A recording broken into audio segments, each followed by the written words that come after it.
Hello friends, e learning ज्ञान की इस वीडियो में आपका स्वागत है। दोस्तों, कुछ दिनों से एक एरर आ रहा है जब हम ऑनलाइन सर्विसेज का इस्तेमाल करने जाते हैं, स्पेशली जब हम पीएफ विड्रॉल या पेंशन विड्रॉ करने की कोशिश करते हैं या एडवांस पीएफ विड्रॉ करने की कोशिश करते हैं तो हमें एक एरर दिखाई दे रहा है। तो काफ़ी सारे कमेंट आए हैं और काफ़ी सारे मैसेजेस भी आए थे कि इसे सॉल्व कैसे किया जा सकता है। तो इस वीडियो में मैं आपको बताने वाला हूँ कि एरर क्या है और ये सॉल्व कब होगा, कैसे होगा, वो मैं बताने वाला हूँ।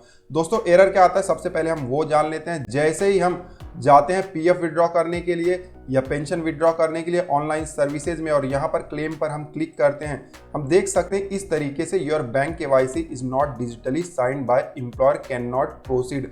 इस तरीके से एक एरर मैसेज दिखाई देता है। अब हमारे केस में जो केवाईसी है वो डिजिटली अप्रूव्ड है। मैं आपको दिखा देता हूँ। मैनेज में जाएंगे, केवाईसी में जाएंगे,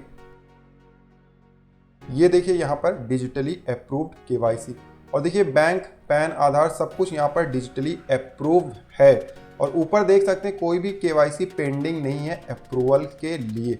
नॉर्मली ये सब के केसेस में नहीं हो रहा है, किसी किसी केसेस में ही हो रहा है। तो मैं आपको एक दूसरा अकाउंट भी दिखा देता हूँ। ये देखिए, ये दूसरा अकाउंट है। यहाँ पर जब हम ऑनलाइन सर्विसेज में जाते हैं, क्लेम फॉर्म पर क्लिक करते हैं तो इस केस में आप देख सकते हैं यहाँ पर हमें कोई भी एरर नहीं आ रहा। तो किसी किसी को एरर आ रहा है और किसी किसी को नहीं आ रहा है। तो दोस्तों, इनकेस आपको भी अगर इस तरीके से कोई मैसेज दिखाई दे रहा है तो चिंता की कोई भी बात नहीं है। ये जो इश्यू है वो आपकी तरफ से बिल्कुल नहीं हो रहा है। ये जो इश्यू है वो ईपीएफओ की तरफ से हो रहा है और ईपीएफओ ने इससे रिलेटेड एक स्टेटमेंट भी जारी कर दिया है। मैं आपको वो पढ़कर सुना देता हूं। दोस्तों, जैसे ही हम ईपीएफ के लॉगिन वाले पेज पर आते हैं, यहाँ पर देखिए सबसे पहला यहाँ पर स्टेटमेंट है, some member may find bank KYC related issues and difficulties while filing online claims which is due to ongoing migration process in new system।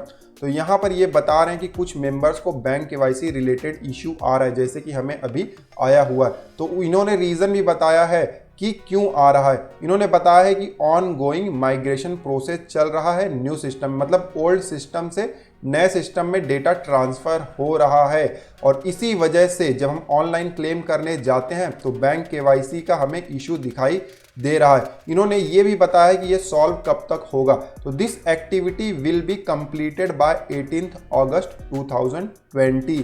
तो इन्होंने बताया है कि माइग्रेशन का जो प्रोसेस है वो 18 अगस्त 2020 तक कंप्लीट हो जाएगा और यही एक्सपेक्टेड है कि 18 अगस्त के बाद से ये जो इशू है वो भी सॉल्व हो जाएगा। अब यहाँ पर ईपीएफओ ने डायरेक्टली यह तो नहीं बताया कि 18 अगस्त के बाद से प्रॉब्लम सॉल्व हो जाएगा, लेकिन इनडायरेक्टली हम ऐसा समझ सकते हैं क्योंकि ये जो बैंक केवाईसी का इशू आ रहा है वो माइग्रेशन की वजह से आ रहा है। रीज़न तो ईपीएफओ ने बता दिया है कि माइग्रेशन हो रहा है, इसकी वजह से इशू आ रहा है और ये माइग्रेशन कंप्लीट हो जाएगा 18 अगस्त 2020 को। तो एक्सपेक्टेड है कि 18 अगस्त के बाद से हमारा बैंक केवाईसी का जो इशू आ रहा है वो भी सॉल्व हो जाएगा। तो दोस्तों, ये एक छोटा सा अपडेट था। काफ़ी लोग परेशान थे, काफ़ी मैसेज कर रहे थे। आई होप कि ये वीडियो आपके लिए यूजफुल रहा होगा। इस वीडियो में बस इतना ही। मिलते हैं आपसे अगले वीडियो में। तब तक आप हंसते रहें, मुस्कुराते रहें। धन्यवाद।